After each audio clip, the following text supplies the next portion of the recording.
Muito bem. Então hoje nós vamos falar exatamente sobre Judas e Pedro, ou Pedro e Judas. A ordem não importa, né? Duas personalidades muito importantes do Evangelho e duas personalidades do Evangelho que são muito marcantes, porque em suas vidas tem uma atitude, tem um momento marcante, né? Eles são marcantes, então tem um momento marcante, um momento fundamental da vida deles, que certamente mudou rumos da vida deles, né? Que é exatamente o fato deles terem errado bastante. Não que os outros não tenham errado, não que nós não erremos, mas eles são famosos no Evangelho também, e principalmente, Judas em especial, por conta do seu erro. Pedro também, não somente por isso, né, como ele teve uma trajetória maior aqui na Terra, encarnado, do que Judas, nós temos mais informações sobre a sua trajetória, sobre a sua vida. Mas o momento da negação de Pedro junto a Jesus é um ponto fundamental também da sua vida, porque trouxe a ele um conjunto de questões que influenciaram o dali para frente, né? Então, a ideia do Bruno e minha era exatamente a gente conversar sobre essas duas personalidades, o momento do erro de ambos e o que esse erro, como eles lidaram com este erro, para que a gente construa, acima de tudo, né, como sendo o grande foco da noite de hoje, é que a gente entenda e descubra o que foi que Judas e Pedro fizeram, o que eles fizeram com os erros que cometeram, né? Como eles lidaram com estes erros que foram grandes, não é? Que foram importantes, né? Para que a gente saiba escolher a melhor forma de lidar. Porque a gente vai ver que um lidou de uma forma ruim, outro de uma forma excelente, né? Um caiu mais, o outro se levantou imensamente, voou até, né? Então, nós somos capazes de fazer a mesma coisa. E nós precisamos entender o exemplo deles para que a gente não precise errar como eles, para que a gente possa aprender, né? Então, vamos tirar as lições também desse aspecto, num comparativo entre Judas e Pedro, né? Dois apóstolos, dois grandes amigos do nosso amado Jesus. E aí, E Bruno? é muito interessante, porque essas duas figuras, elas estão retratadas na história como completamente opostas, né? Judas, hoje, a gente malha o Judas. Até hoje, a gente malha o Judas, né? Que ele cometeu um erro e foi para o inferno, enfim. E vai ficar a eternidade no inferno. E Pedro, do outro lado, ele foi considerado o primeiro papa da igreja, né? Foi considerado o fundador da igreja. Né? Então, como duas pessoas que cometeram um erro, que a gente vai ver um pouquinho mais, né, que talvez não fosse um negócio tão simples assim, não é simplesmente você tentar se colocar no lugar de Judas e falar assim, não, mas eu não venderia o mestre por nada, eu não venderia o mestre por 30 moedas de prata, né? É verdade que a gente venderia por muito menos, né? E a gente acaba vendendo todo dia por muito menos, né? Então, até quando o Edgar trouxe esse tema, eu falei, nossa, muito legal, né? Por quê? Porque tem muita coisa também da história por trás disso que a gente não sabe e a gente começa a ter um julgamento parcial da história do que aconteceu, né? A gente não sabe como que era o judaísmo naquela época, como começou o cristianismo, né? Eles eram pessoas completamente diferentes, né? Judas era uma pessoa mais estudada, né? Digamos assim. É lógico que não era nenhum primor de educação, porque na época a gente tinha ali 95, 97% de analfabetismo, né? Então, assim, todos analfabetos, né? Todos com uma instrução muito baixa. E Pedro era um pescador, né? Existem algumas correntes de pesquisa hoje que falam que Judas era um zelote. Né? Para quem quiser entender melhor o termo zelote, eu recomendo o filme Ben-Hur, o novo, né, que retrata lá um adolescente lá, né, que não existe essa palavra adolescente, é um homem para o judeu, que ele vai tentar assassinar. Então, A ideia do Zelote era essa, não, nós vamos implantar o reino de Deus à força. Né? Existiam muitas correntes na época, o farisaísmo falava isso, né?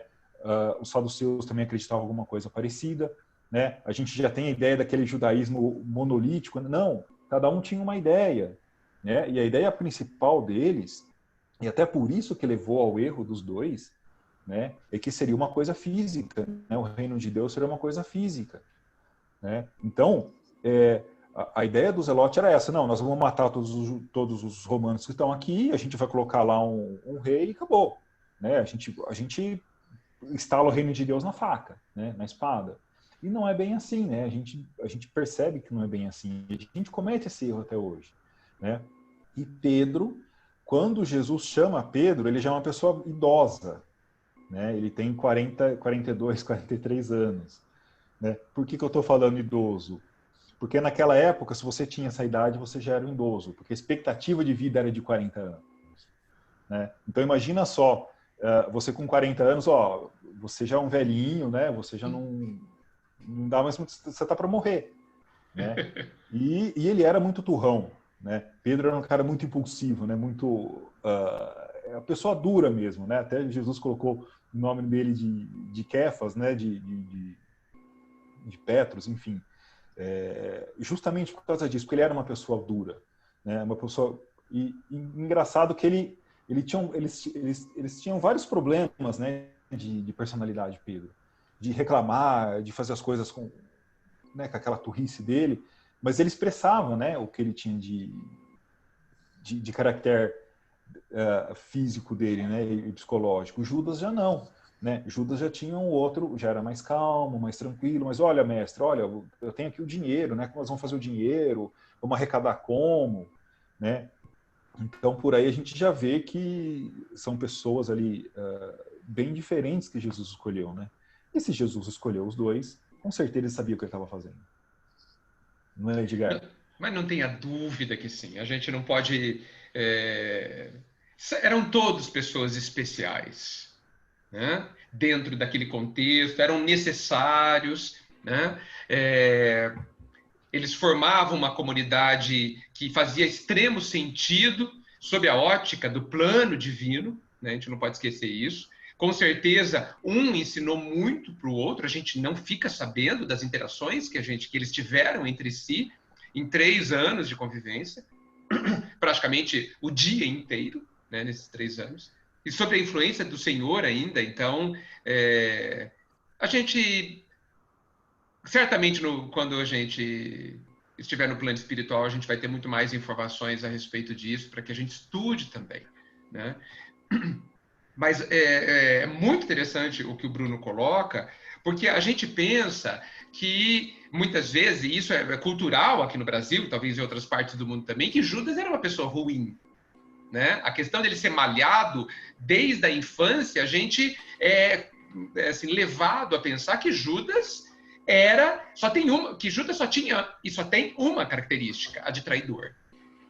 Né? Tanto que isso é um xingamento, né? Chamar alguém de Judas é xingar esta pessoa, né? Mas isso é inclusive anticristão, né? Contra o que Cristo nos diz que devemos fazer, né? Amai os vossos inimigos, né? É o preceito colocado por Jesus antes até da traição. Né? Então, há uma história por trás disso, né? É muito interessante, eu também não sabia com essa precisão que o Bruno coloca. Então, Judas foi criado com uma visão de Messias, que o Messias seria de uma determinada forma e que eles precisavam ajudar, que eles deveriam implantar a revolução dos costumes. Tá certo, Bruno? Sim. Né? Ou seja, ele entendia que ele estava fazendo o que ele foi ensinado a fazer. Né? O quanto isso é uma traição? O quanto? Agora, pega o Pedro, que a gente acha que é lindo e maravilhoso, né? Que é uma pessoa boníssima. Né? E eu não estou dizendo que não. Mas veja, o que vocês acham? Uma pessoa que desde da infância tem uma cultura, tem um conjunto de informações que leva essa criança e depois esse homem a pensar o mundo de uma determinada forma. Então, esse é Judas. Aí você pega Pedro, que também tinha sua história, né? Tinha sua cultura, os seus condicionamentos, e estava inserido dentro de um contexto. A gente sempre tem que analisar de forma histórica. Mas Jesus disse para Pedro que ele iria errar. Só que ele não disse um mês antes. Ele disse hoje, antes que o galo cante, você vai me trair 3 vezes. Jesus não disse trair, né? Essa é a minha licença poética aqui. Mas era a mesma coisa. Quando você nega alguém, você diz, não, eu não conheço o Bruno. Diante de uma situação, eu não estou traindo a amizade, a ligação que tenho? Certamente que sim. Pedro foi informado. Teve, possivelmente, tempo para refletir. Se refletiu, não sei. Né? E veja, para que não houvesse dúvidas, ele repetiu 3 vezes o erro. Porque Pedro, é claro que nós temos aí toda uma questão histórica aí, né? De Pedro podia ter percebido, puxa, errei uma, vou sair correndo daqui. Vou sair correndo, vou me esconder para não errar as outras 2. Ele não fez isso. Né?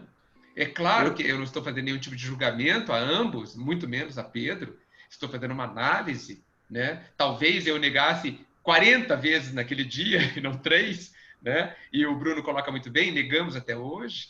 Mas eu acho que Judas tem bastante atenuantes. Você não acha, Bruno? Eu acho, e eu acho outra coisa ainda a respeito. Jesus, para mim, me deixa desconcertado com essas perguntas. Bem. Né? Pedro, tu me amas, né? Como assim? Deus. Né? Ou como para o cego, né? Que ele chega para o cego, Jesus, Jesus, Jesus, ele, que queres que eu faça?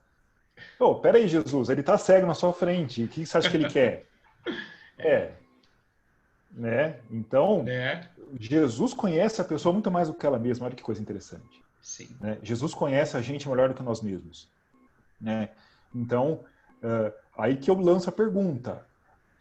Quando será que eu posso falar aquela frase de Dom Quixote? Eu sei quem eu sou. Né? Eu me conheço muito bem e sei no que eu posso errar. É complicado. Né? Então, acho que a hora que Jesus chega para Pedro e fala que ele irá trair ele, porque isso é uma traição, ele fica desconcertado, fala, não, senhor, mas não vou te trair. Né? Ele conhece Pedro mais do que ele. Né? E aí a gente pode ter uma ideia da impulsividade de Pedro quando tem, que ele vai lá e corta a orelha de Malco, né? E aí Jesus, com toda a calma, né, como um cirurgião plástico, né, ele vai lá e pega a orelha, põe de volta no lugar, né, e fala aquela frase que é a lei de causa e efeito. Né? Quem fere por espada será ferido. Né? Então, a lei de causa e efeito que a gente trabalha muito no Espiritismo já está lá em Jesus. Né? Jesus já enunciou essa lei.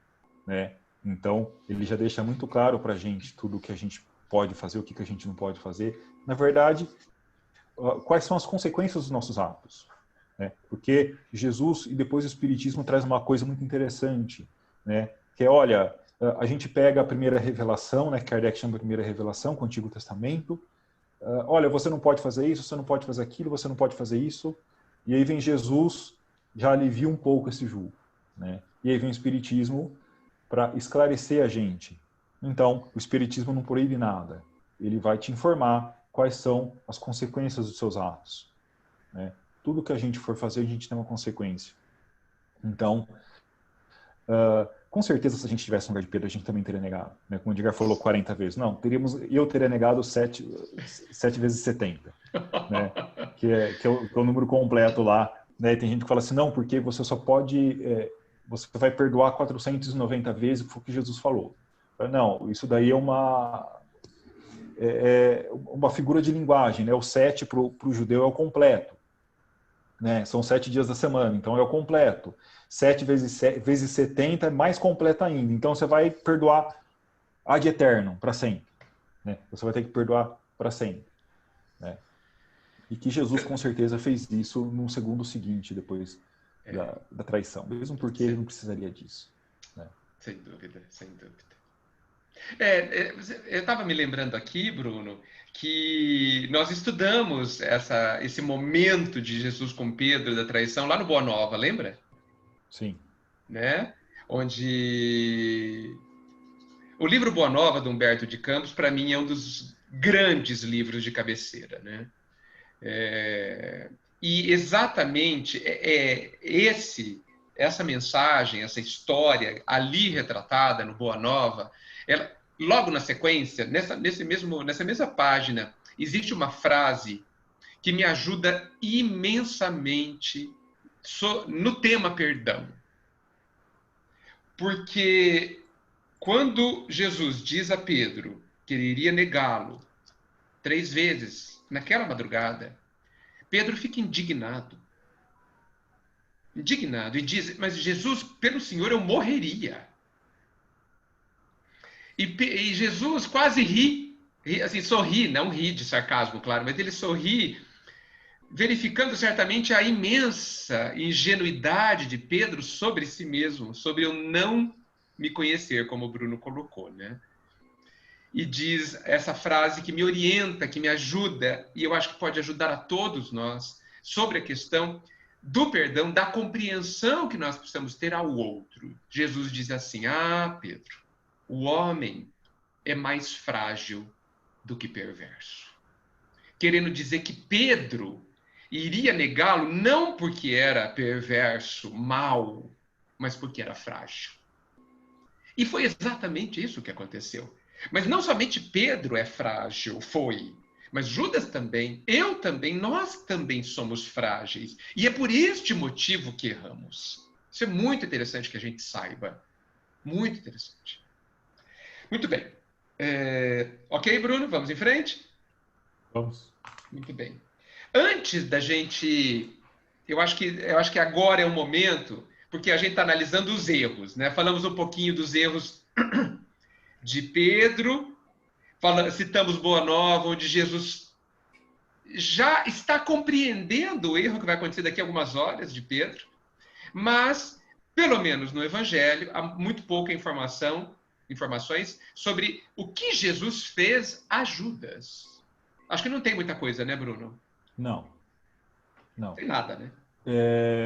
Os evangelhos citam Judas muito por cima, mesmo porque ele é um traidor, então ele está no inferno, então a gente não pode citar muito o nome dele.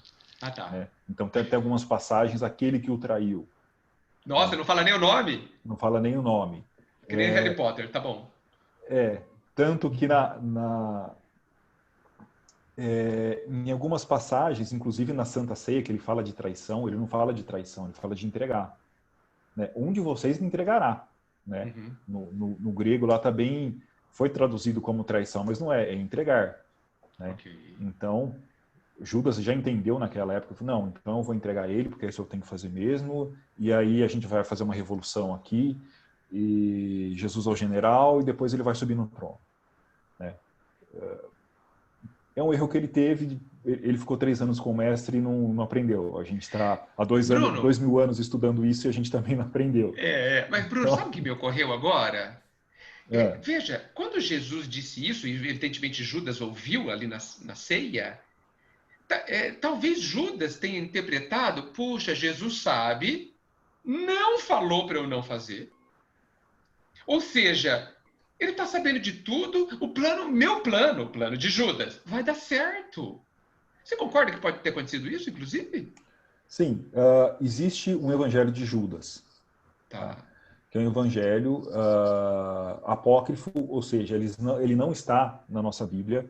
Por quê? Fala assim, porque a Igreja Católica queria proibir tudo. Não, porque eles se reuniram durante séculos, durante os 3, 4 primeiros séculos, e decidiram que livro que ia entrar no cânon ou não. A gente tem dezenas de evangelhos, então a gente não consegue decidir qual que é o verdadeiro e qual que não é.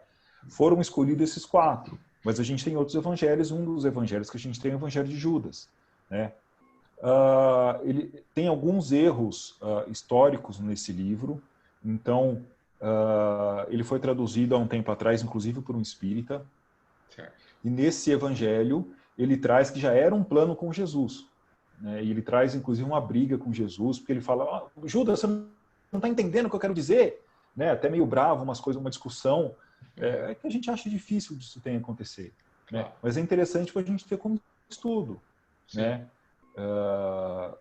É lógico que tem algumas partes, inclusive do cristianismo primitivo, algumas seitas que eram os gnósticos, que tinha uma ideia que aparentemente parece com o espiritismo, mas eu acredito que são coisas bem diferentes. Eles falavam o seguinte, o espírito está puro, aí ele desce no corpo, aí o ambiente corrompe o espírito e ele faz todas as coisas.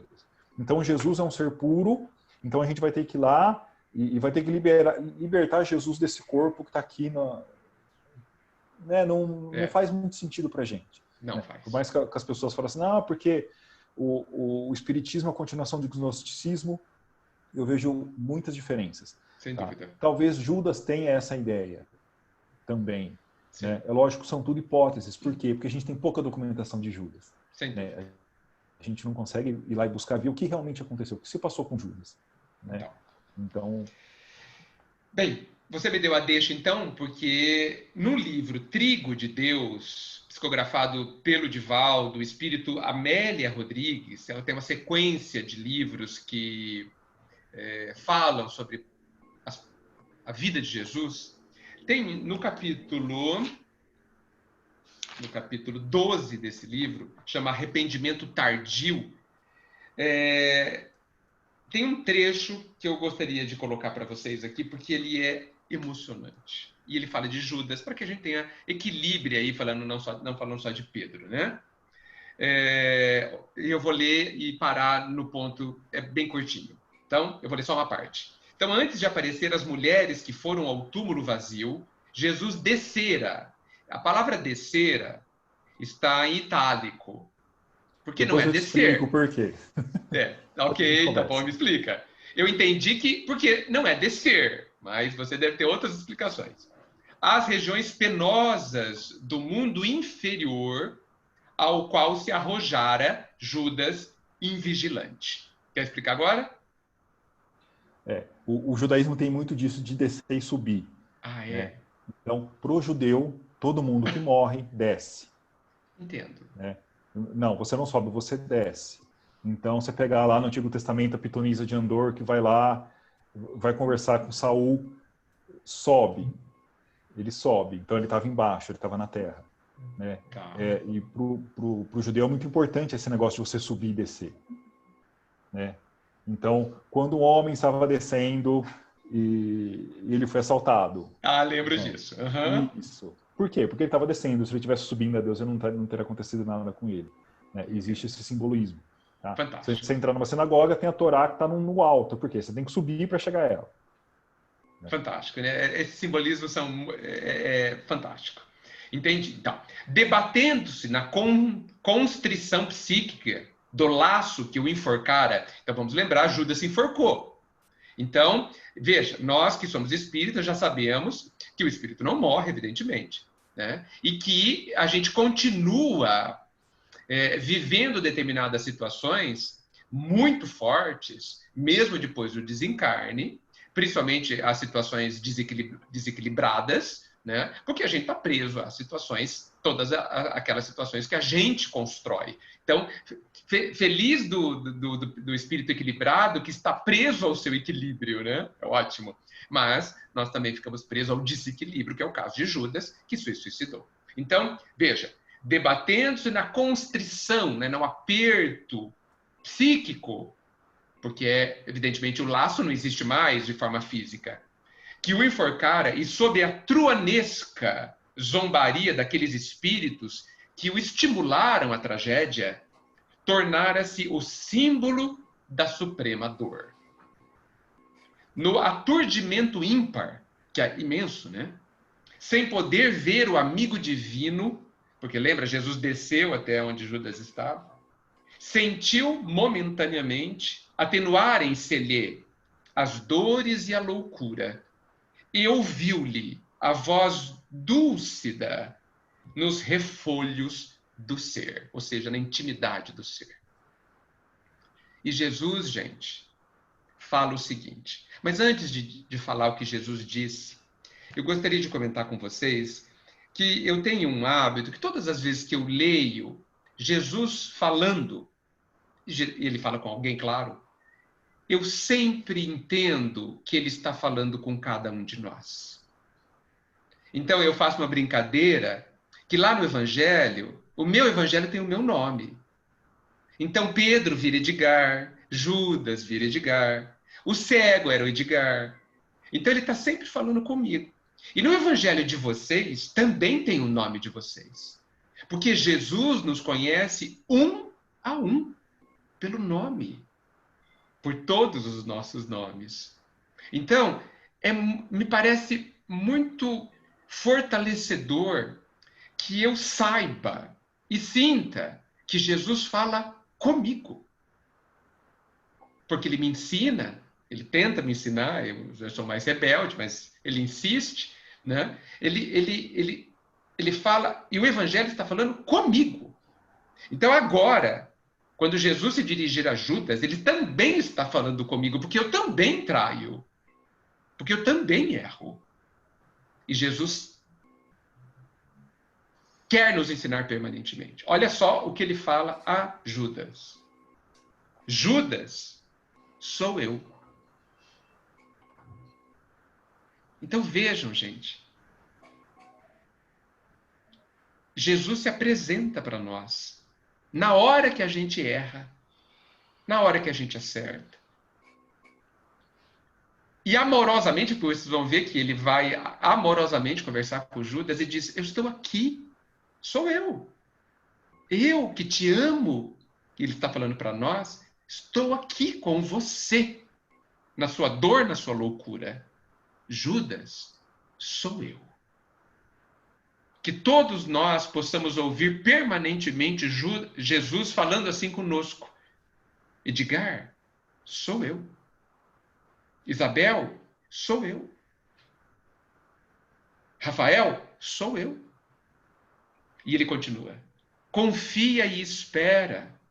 Ainda há tempo. Olha só, Bruno. Ainda há tempo. Olha que interessante. Por que será que Jesus disse ainda há tempo? Né? Nenhuma das minhas ovelhas se perderá.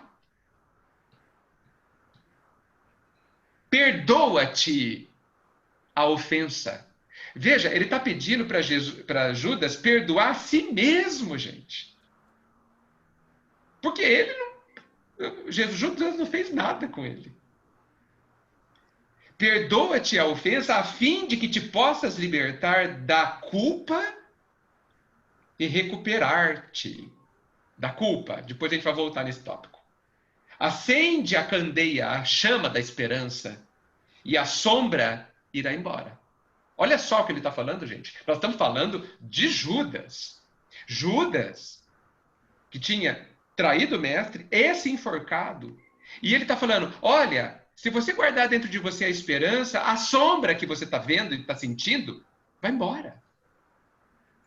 Olha como ele está falando para nós. Quando a gente se sente culpado, quando a gente está errado, nós temos a esperança? Por que não? Como não temos a esperança? Que absurdo passa em nossa cabeça que a gente acha que a gente não deve ter esperança. Sendo que nós sabemos que o perdão é incondicional. E ele sempre vem. Nessa hora, Jesus fala assim, sou eu. Ele continua, recorda o amor, que era ele, de modo que a paz te aninhe, né? Faça ninho no seu coração. Nunca te deixarei. Olha Jesus falando para cada um de nós. Nunca te deixarei. Nem te condenarei. Hoje começa a época nova. Como Jesus enxerga longe, né, Bruno? Hoje, para você, começa época nova. E amanhã é o dia da vitória. Amanhã, Bruno. Amanhã cedo. Amanhã é dia da vitória. Da sua vitória, Judas. Repousa um pouco, pois os milênios te aguardam. E eu também estarei esperando por ti.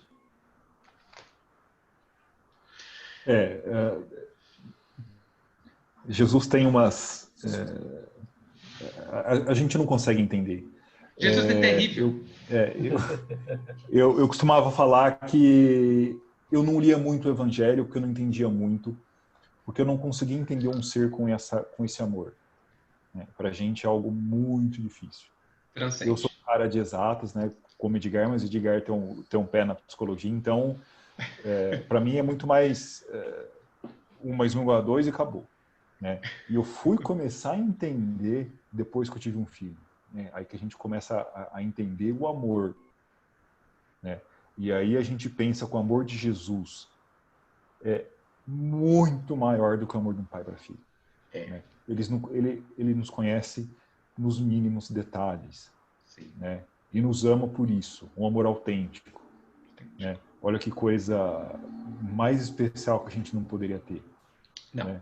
E eu lembrei de algumas passagens de Jesus que às vezes a gente interpreta um pouquinho errado as coisas. Né? A gente pensa que quando a gente está com Jesus, acabou nossos problemas, a gente não tem mais problemas, Jesus está comigo, então é tudo bonito, eu vou ter carro novo, eu vou ter um monte de coisa, né? E ele nos deu as dicas, né? É muito engraçado, porque ele fala o seguinte, pega o seu fardo e siga-me, pegue a sua cruz e siga-me. Né? Ele não fala que ele vai tirar a cruz da gente. Né? A gente vai ter que carregar. É lógico que o jogo com ele é mais suave. Ele já disse isso. Claro. Né? Até a gente falava no estudo, né? Falou assim, eu, Bruno, sou burro. Né? Porque eu estou lendo o negócio. Ele falou assim, olha, a vida comigo é muito mais fácil. E eu estou me afastando dele por quê? Né? Só toma uma explicação, eu não sou muito inteligente. Né? Porque, bom, se eu sei de tudo isso, por que eu ainda estou negando ele? Né? Olha como que a gente é estranho. Porque somos frágeis. Somos frágeis, exatamente. Né? Todos Mas nós meio somos burro frágeis. também, eu concordo com você que a gente é meio burro. Vamos fazer o quê, né? Isso, os milênios nos aguardam, Edgar. Nos aguardam. E amanhã é o dia da vitória, gente. Amanhã cedo. Mas é o amanhã cedo de Jesus, não nosso, tá? Não é daqui a 12 horas, não, tá? Vai demorar alguns milênios, mas para ele, se para ele é amanhã cedo, é amanhã cedo. E Bruno, ainda me lembro como se fosse hoje. E olha, lembrar para mim não é o meu forte. E me emociona quando você disse que o evangelho é urgente. Lembra disso? O evangelho é urgente. É urgente. Muito bem. Vamos prosseguir. E eu gostaria que a gente analisasse agora o que Judas e o que Pedro fez com o seu erro. Porque o que eles fizeram nos aproxima demais do dia a dia.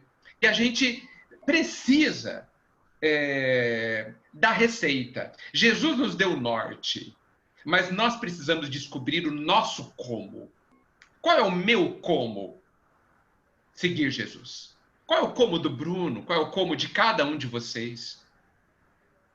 Esse como é particular, gente. Ele é individual. Nós vamos ter que... Sabe assim, quando você sabe que você tem que ir para frente, mas não tem estrada feita? Tudo mato. Você vai ter que abrir a picada, abrir a estrada. Sabe? É assim para a gente chegar na felicidade. Para a gente chegar perto de Jesus. É para lá. A gente já está vendo até... estou vendo lá em cima do monte. Tá? Mas não tem estrada. Não tem estrada, não tem asfalto, não tem nada. Você vai ter que pegar o seu facão, tá? E derrubar o mato. E aí você vai ter que escolher, pô, eu vou pela esquerda, vou pela direita, aqui tem uma baixada, aqui tem um morro. Você que escolhe. Porque esse caminho é dentro de você. Por isso que ele é particular. Porque o relevo de cada um de nós, da nossa intimidade, é também único, é particular, é diferente um do outro. Então os meus caminhos são diferentes dos caminhos do Bruno, do Denner, da Kátia, de todo mundo aqui. O norte é o mesmo. Eu sou o caminho, é Jesus. Ele é a nossa... A gente tem que andar de olho nele, não podemos perder de vista. Que nem os antigos andavam de olho nas estrelas, para que não se desviassem, de olho no sol, para que não saísse do objetivo. Jesus é a nossa estrela na noite escura, muitas vezes, das nossas dores, e ele é o sol todos os dias. E a gente não pode perder a luz de vista, mas o caminho, cada um de nós vai ter que fazer o seu. Não é descobrir somente, é fazer. Judas fez um caminho, Pedro fez outro caminho. E junto com o Bruno, nós vamos analisar um pouquinho essas diferenças. Então, posso começar, Bruno? Pode. Só poderia fazer um adendo antes? Por favor, interrompa quantas vezes quiser. Eu traria aqui também a questão 919. A 19. Impressionante como essas duas, 909 e 919, como que elas aparecem pra gente, né? Elas fazem parte da nossa vida, Bruno, para sempre. Eu acho que a gente tinha que ter... Eu vou imprimir isso e deixar do lado da minha cabeceira, né, pra gente ler todo dia. Né? Que ele fala, qual o meio mais eficaz que tem um homem de se melhorar nesta vida e resistir à atração do mal? Né? Conhece a ti mesmo. Eu falo, tá, eu conheço isso, mas e aí? Né? É interessante que vocês peguem a questão e deem uma lida, né? Eu não vou ficar lendo ela aqui porque ela é grande, mas o que ele fala? Olha, Santo Agostinho dá essa resposta, né? Bom, o que eu fazia? Eu, quando estava na Terra, eu chegava à noite, passava em revista o meu dia e via o que eu podia melhorar. Né? Eu acrescentaria algumas coisas aí. Uma coisa que a gente tem muita dificuldade é de se colocar no lugar dos outros. Né? Bom, aquela pessoa, a pessoa estava brava, eu acabei brigando com a pessoa. Bom, mas por que essa pessoa brigou comigo? Né? Será que tem algum motivo? Será que se eu estivesse na mesma situação que ela, o que eu faria também? Será que eu não fazia isso ou pior? Né? É o que a gente estava falando no começo. Né? Se nós fôssemos Judas, será que a gente não venderia Jesus também? Né? É bem capaz que a gente vendesse até por menos. Né? Então, eles perderam, eu acho que o principal que a gente está tentando descobrir até hoje, que a gente está vendo isso agora, que é o reino de Deus é interno, né? Está dentro da gente.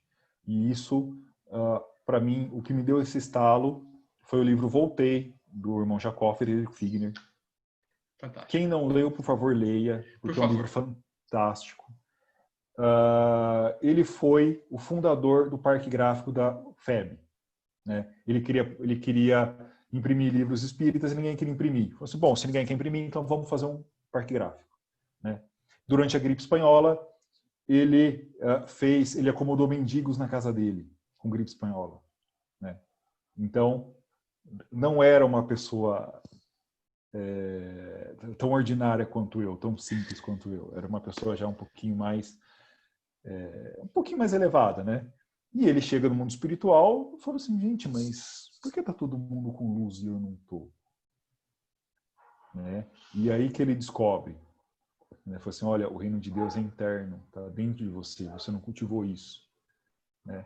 Aí que ele tem aquele estalo, fala assim, não, agora tem que contar para todo mundo. Calma. Você vai conhecer o Chico, você vai contar, mas espera um pouquinho. Né? Ele vai conhecer o Chico, Emmanuel deixa ele 2 anos esperando. Ele vai quase ter um ataque. Não, eu tenho que contar para todo mundo isso, né? Que a gente está fazendo errado. Calma que você vai contar no seu tempo. Né? E aí o livro, eu recomendo que todos vocês leiam, porque é um livro fantástico. Fantástico. Até deu vontade de ler de novo. Acho que eu vou começar amanhã de novo, Bruno. Eu acabei de acabar Renúncia. Então, vamos para Voltei, é muito... Gente, Voltei, Irmão Jacó é o espírito, na verdade é um pseudônimo, né? Pelo Chico. Recomendamos muito. Muito bem. Me interrompa quando quiser, hein, Bruno? Então, o que nós temos? Eu gostaria de começar diferenciando 2 palavras. Culpa e arrependimento. Nós conhecemos a culpa. Generalizando, a maioria de nós conhece a culpa. Né? Nem preciso falar muito dela, porque acho que todo mundo sabe o que ela é, né? O que ela faz com a gente. Né? Mas eu acho que a gente conhece muito pouco o arrependimento, porque eles são muito diferentes no meu entendimento. O culpado é aquele que acha que merece o castigo. O culpado é aquele que tem certeza que é inferior. O culpado é aquele que chora pelo leite derramado, mas não limpa o leite derramado. Não limpa. Porque se considera, ou pelo menos se coloca numa posição tão inferior, tão nada, eu sou tão lixo, porque sou culpado, que eu não consigo fazer nada, nem limpar o leite derramado, nem consertar o que fiz. Então, o culpado é aquele que se vitimiza, que chora pelo que fez, que se deprime, que se inferioriza, que se julga e se condena sempre. E que todas as dores que sente, ele acha que são fruto daquele erro e que essas dores são ótimas. É isso mesmo que ele merece, porque ele não merece mais nada além de dor. É aquela pessoa, acho que vocês vão lembrar de alguém, que fala assim, que quando alguma coisa boa acontece na vida, ele fala assim, nossa, preciso tomar cuidado, alguma coisa vai acontecer de errado, porque eu não mereço. Tá muito boa. A minha vida tá muito boa, vai acontecer uma coisa terrível. Né? Não sei se vocês conhecem alguém que pensa assim. Né? Esse é o culpado. O culpado, ele tem outra característica terrível. Ele adora a culpa dele. Adora a culpa. Adora continuar sendo vítima. Porque enquanto ele se sentir culpado, ele não tem que resolver o problema dele.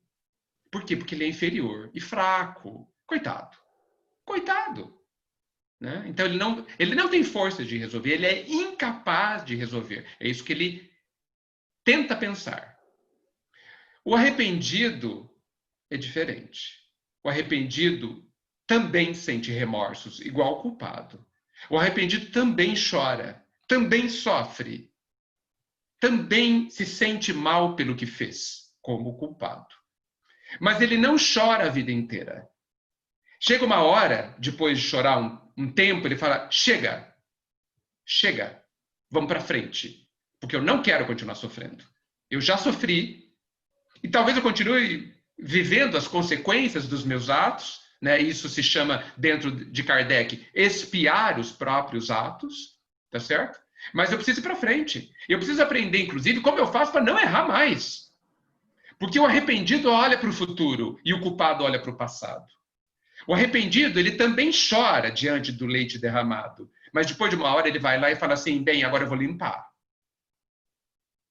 Por quê? Porque ele quer aprender a acertar. E ele entende que ele é capaz de aprender a deixar de errar para começar a acertar. Então, o arrependido, ele se levanta da sua queda. Por quê? Porque ele parte da premissa de que ele é capaz. Ele não se condena, ele condena aquele instante de erro que ele fez, porque ele sabe que ele errou. Mas ele não é alguém que se auto-inferioriza, que se auto-desvaloriza. Ele apenas cometeu um erro, às vezes terrível. Mas é só isso. Da mesma forma que a criança, com 4, 5 anos, pega o dinheiro do pai e bota fogo. Pica. Pega alguma coisa importante da mãe e quebra.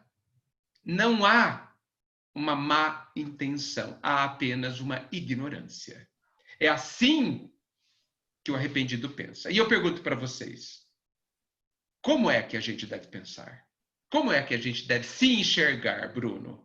Como culpado, que vitimiza-se e nada faz? Ou como o arrependido, que chora, que sofre, mas se levanta e vai se virar? Eu tive um chefe que era médico e ele me ensinou um negócio muito interessante que eu levei para a minha vida. Ele falou o seguinte, na faculdade de medicina, a faculdade dele era numa zona muito perigosa de São Paulo e vira e mexe chegava um baleado.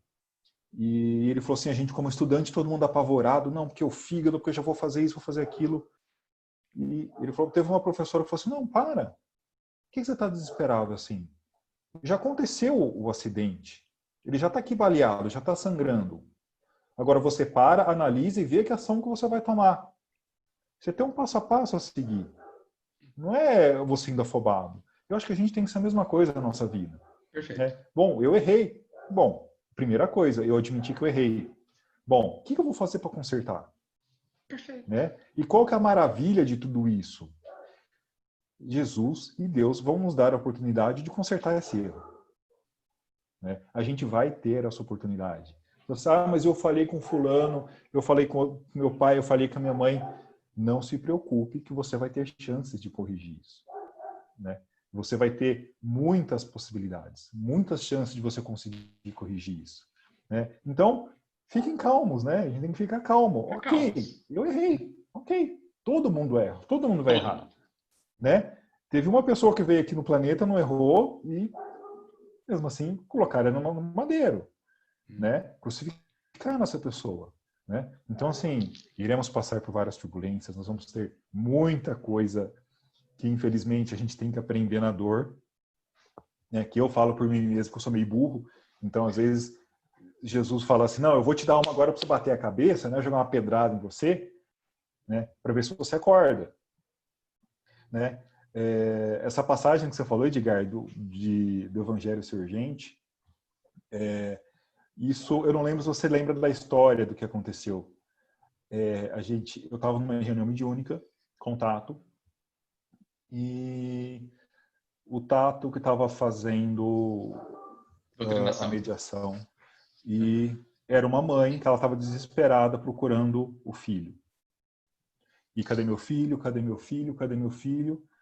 O Tato falou, não, mas o que aconteceu? Não, porque eu vim para a maternidade e eu estou tentando achar o meu filho e eu não acho o meu filho. Não, calma, a gente vai achar. E foi indo, foi indo, foi indo.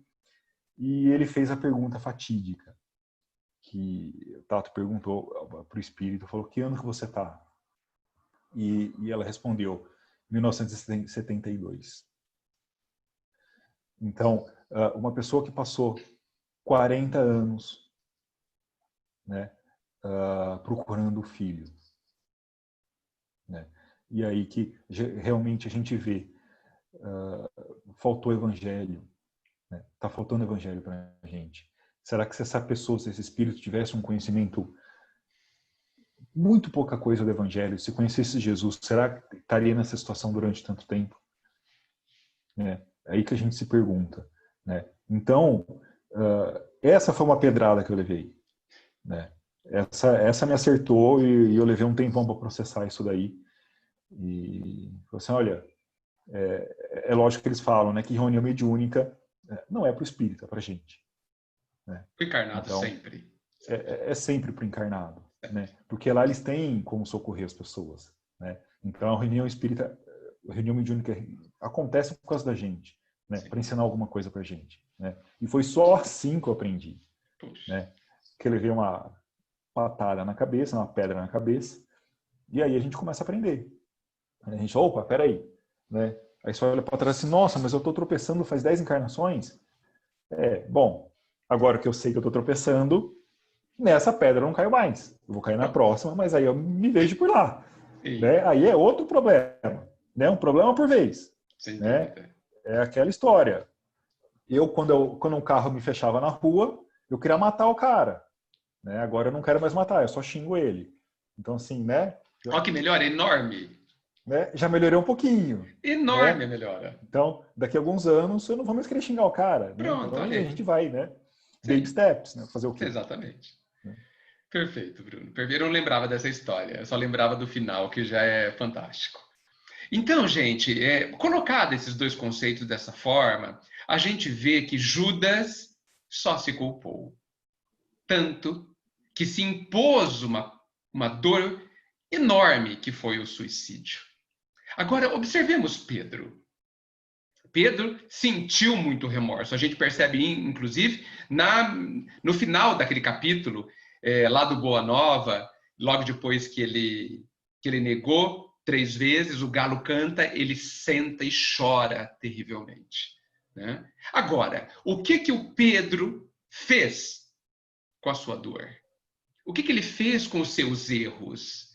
Ele ficou chorando lá, ele falou assim, bem, então, olha, então eu não posso mais ser apóstolo porque eu sou inferior, olha, eu não mereço mais a convivência com Cristo, olha, então, Cristo já morreu mesmo, então, agora, acabou. Acabou. Ele não fez isso, gente. Ele se perguntou, como eu vou aprender a não errar? Como eu vou compensar o que eu fiz? E aí vem Kardec, né, falando que a gente, depois de um erro, a gente precisa fazer 3 coisas, né? Só o Espiritismo fala que a gente tem que fazer 3 coisas, né? Primeiro, se arrepender, né? Ou seja, reconhecer o erro, como tão bem o Bruno comentou. Depois, espiar. O que é espiar, gente? Espiar é você viver as consequências do que você fez. Só isso.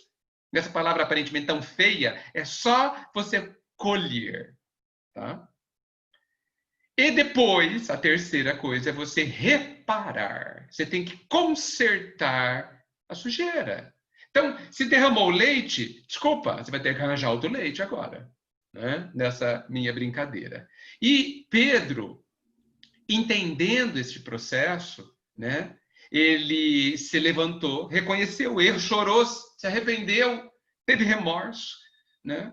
Viveu naturalmente as consequências do seu erro, porque a gente vê, inclusive, no livro Paulo Estevão, ele contando muitas vezes para Paulo o quanto ele era pecador, por que traiu Jesus, por que negou Jesus, o quanto ele precisava e tinha, olha só, a misericórdia do Pai, tanto que o Pai permitia que ele trabalhasse para Jesus, e aí ele reparava, né? Então, quando a gente observa o que Judas fez com o seu erro e o que Pedro fez com o seu erro, a gente precisa tirar a lição que a gente precisa seguir o exemplo de Pedro.